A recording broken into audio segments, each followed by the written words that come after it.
প্রতিশোধ নেবেন না, খালি সময়ের অপেক্ষা করেন। গাছের পাকা পাতাগুলা নিজে নিজেই ঝরে পড়ে যাবে।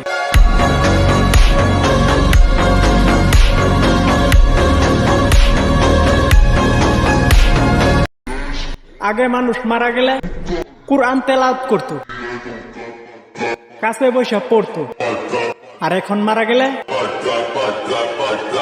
মাটির প্রমাণপত্র লইয়া দৌড়াদৌড়ি করে।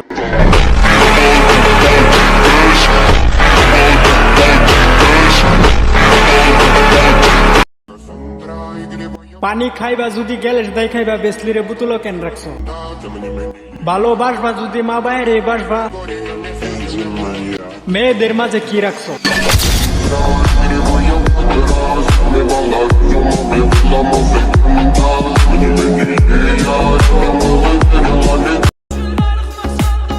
লঙ্গি পিন্দার মানুষ যদি বাংলাদেশি, তাহলে বাংলাদেশের জাতীয় পতাকার লঙ্গির খুশি।